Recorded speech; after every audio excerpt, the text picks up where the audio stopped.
Korban penebus salah Imamat 5 ayat 14 sampai Imamat 6 ayat 7. Tuhan berfirman kepada Musa, apabila seseorang berubah setia dan tidak sengaja berbuat dosa dalam sesuatu hal kudus yang dipersembahkan kepada Tuhan, maka haruslah ia mempersembahkan kepada Tuhan sebagai tebusan salahnya seekor domba jantan yang tidak bercela dari kambing domba, dinilai menurut shikal perak, yakni menurut shikal kudus, menjadi korban penebus salah. Hal kudus yang menyebabkan orang itu berdosa haruslah dibayar gantinya dengan menambah 1/5, lalu menyerahkannya kepada imam.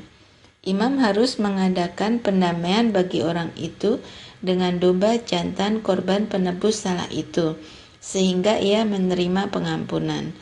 Jikalau seseorang berbuat dosa dengan melakukan salah satu hal yang dilarang Tuhan tanpa mengetahuinya, maka ia bersalah dan harus menanggung kesalahannya sendiri. Haruslah ia membawa kepada imam seekor domba jantan yang tidak bercela dari kambing domba yang sudah dinilai sebagai korban penebus salah.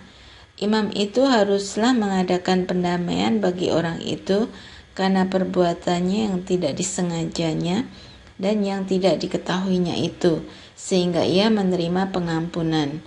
Itulah korban penebus salah. Orang itu sungguh bersalah terhadap Tuhan. Tuhan berfirman kepada Musa, apabila seseorang berbuat dosa dan berubah setia terhadap Tuhan dan memungkiri terhadap sesamanya barang yang dipercayakan kepadanya, atau barang yang diserahkan kepadanya, atau barang yang dirampasnya, atau apabila ia telah melakukan pemerasan atas sesamanya, atau bila ia menemui barang hilang dan memungkirinya, dan ia bersumpah dusta dalam perkara apapun yang diperbuat seseorang sehingga ia berdosa. Apabila dengan demikian ia berbuat dosa dan bersalah, maka haruslah ia memulangkan barang yang telah dirampasnya, atau yang telah diperasnya, atau yang telah dipercayakan kepadanya, atau barang hilang yang ditemuinya itu, atau segala sesuatu yang dimungkirinya dengan bersumpah dusta. Haruslah ia membayar gantinya sepenuhnya dengan menambah 1/5. Haruslah ia menyerahkannya kepada pemiliknya pada hari ia mempersembahkan korban penebus salahnya. Sebagai korban penebus salahnya, haruslah ia mempersembahkan kepada Tuhan seekor domba jantan yang tidak bercela dari kambing domba yang sudah dinilai menjadi korban penebus salah, dengan menyerahkannya kepada imam. Imam harus mengadakan pendamaian bagi orang itu di hadapan Tuhan, sehingga ia menerima pengampunan atas perkara apapun yang diperbuatnya, sehingga ia bersalah.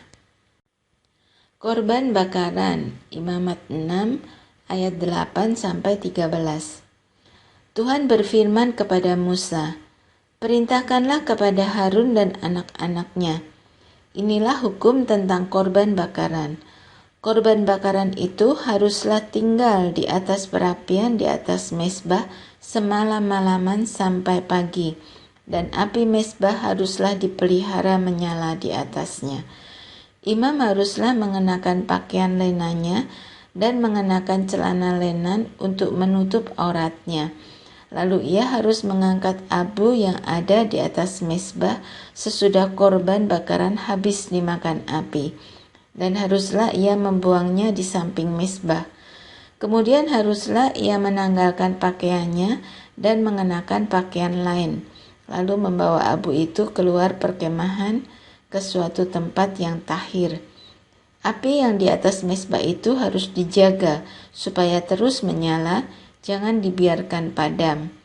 Tiap-tiap pagi, imam harus menaruh kayu di atas mezbah, mengatur korban bakaran di atasnya, dan membakar segala lemak korban keselamatan di sana. Harus dijaga supaya api tetap menyala di atas mezbah, janganlah dibiarkan padam. Korban sajian Imamat 6 ayat 14-23. Inilah hukum tentang korban sajian. Anak-anak Harun haruslah membawanya ke hadapan Tuhan ke depan mezbah. Setelah dikhususkan dari korban sajian itu segenggam tepung yang terbaik dengan minyak serta seluruh kemenyan yang di atas korban sajian itu, maka haruslah semuanya dibakar di atas mezbah sehingga baunya menyenangkan sebagai bagian ingat-ingatannya bagi Tuhan. Selebihnya haruslah dimakan oleh Harun dan anak-anaknya. Haruslah itu dimakan sebagai roti yang tidak beragi di suatu tempat yang kudus. Haruslah mereka memakannya di pelataran kemah pertemuan. Janganlah itu dibakar beragi. Telah kuberikan itu sebagai bagian mereka daripada segala korban api-apianku. Itulah bagian mana kudus, sama seperti korban penghapus dosa dan korban penghapus salah. Setiap laki-laki di antara anak-anak Harun haruslah memakannya. Itulah suatu ketetapan untuk selamanya bagi kamu turun-temurun. Itulah bagianmu dari segala korban api-apian Tuhan. Setiap orang yang kena kepada korban-korban itu menjadi kudus. Tuhan berfirman kepada Musa, inilah persembahan Harun dan anak-anaknya yang harus dipersembahkan oleh mereka kepada Tuhan pada hari ia diurapi. 10 eva tepung yang terbaik sebagai korban sajian yang tetap, setengahnya pada waktu pagi dan setengahnya pada waktu petang.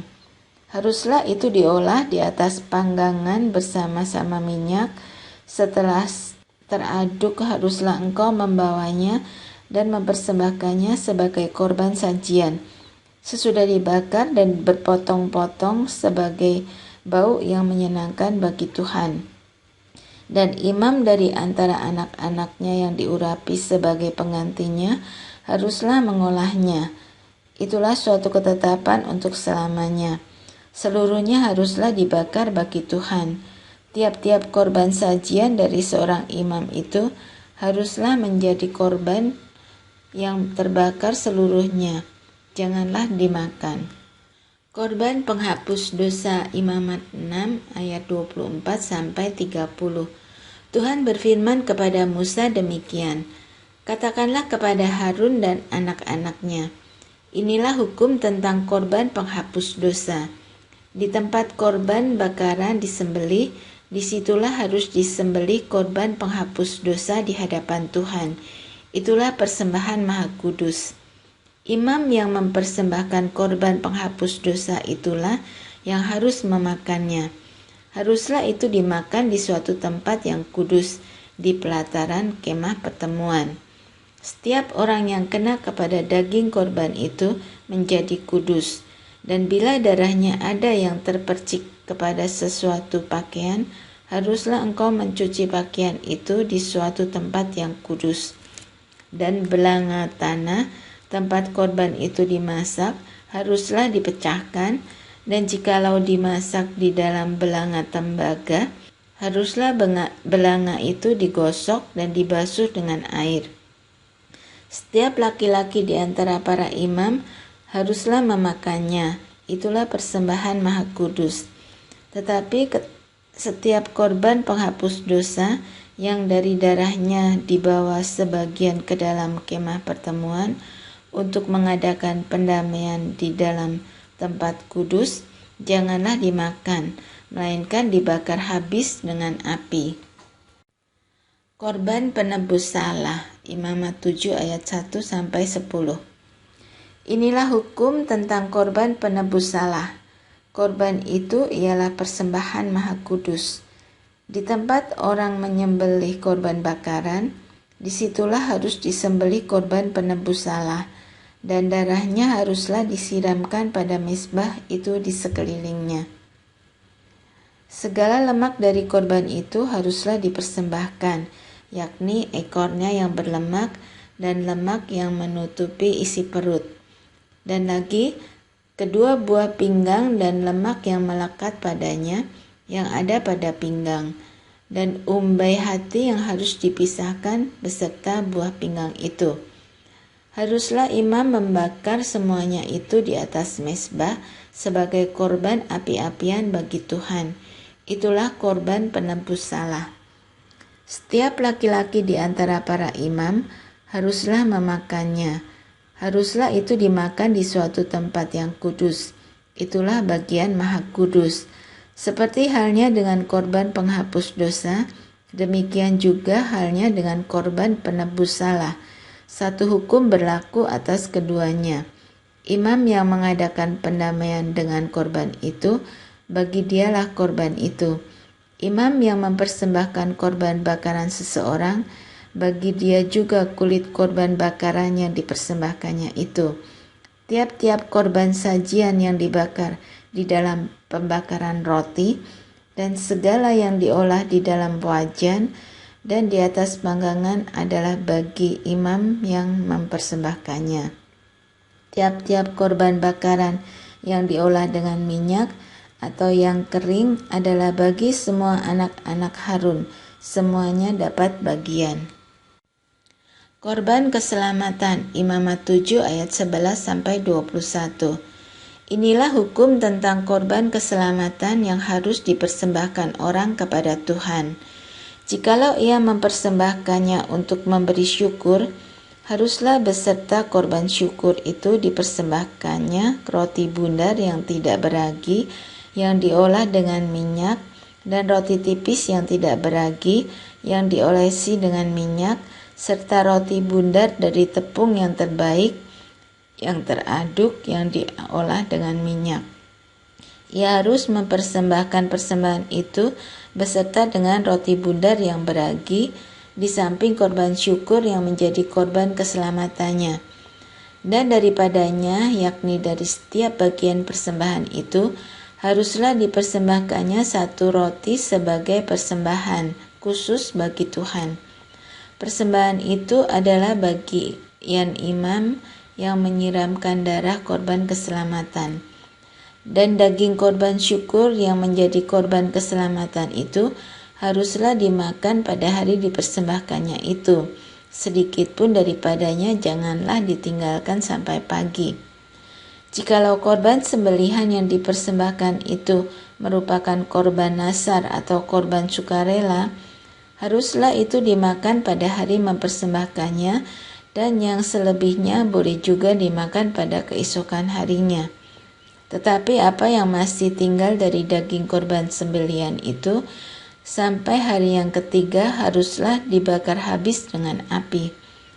Karena jikalau pada hari yang ketiga masih dimakan dari daging korban keselamatan itu, maka Tuhan tidak berkenan akan orang yang mempersembahkannya, dan korban itu dianggap batal baginya, bahkan menjadi sesuatu yang jijik, dan orang yang memakannya harus menanggung kesalahannya sendiri. Bila daging itu kena kepada sesuatu yang najis, janganlah dimakan, tetapi haruslah dibakar habis dengan api. Tiap-tiap orang yang tahir boleh memakan dari daging korban itu. Tetapi seseorang yang memakan daging dari korban keselamatan yang untuk Tuhan, sedang ia dalam keadaan najis, haruslah nyawa orang itu dilenyapkan dari antara bangsanya. Dan apabila seseorang kena kepada sesuatu yang najis, yakni kepada kenajisan berasal dari manusia, atau kepada hewan yang najis, atau kepada setiap binatang yang merayap yang najis, lalu memakan daripada daging korban keselamatan yang untuk Tuhan, maka haruslah nyawa orang itu dilenyapkan dari antara bangsanya.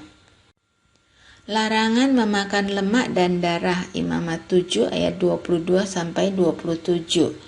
Tuhan berfirman kepada Musa, "Katakanlah kepada orang Israel, segala lemak dari lembu, domba, ataupun kambing janganlah kamu makan.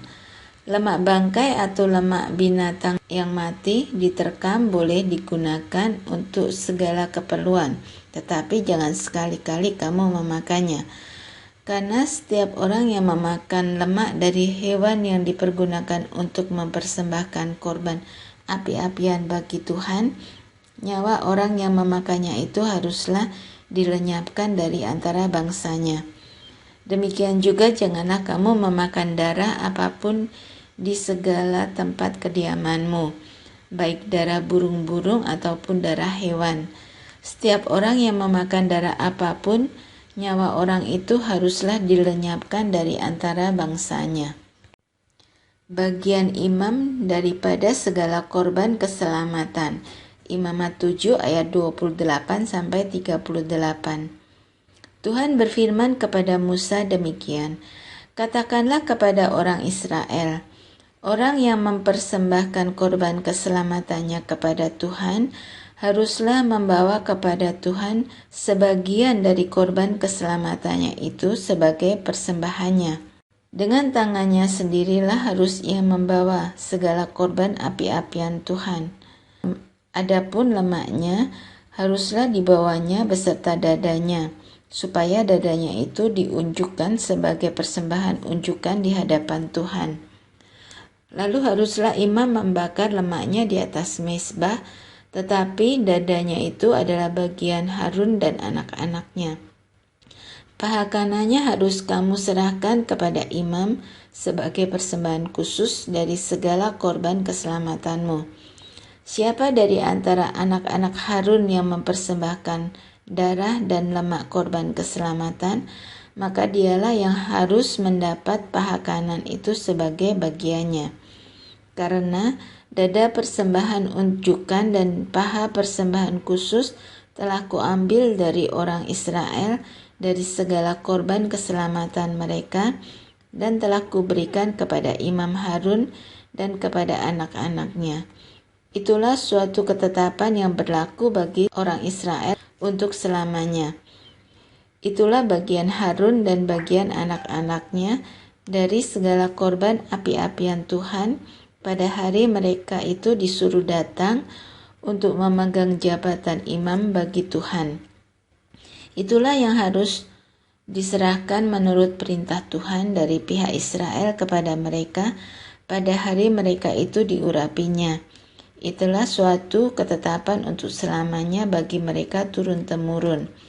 Itulah hukum tentang korban bakaran, korban sajian, korban penghapus dosa, korban penebus salah, persembahan pentahbisan, dan korban keselamatan yang diperintahkan Tuhan kepada Musa di atas gunung Sinai pada hari Tuhan memerintahkan kepada orang Israel mempersembahkan persembahan mereka kepada Tuhan di padang gurun Sinai.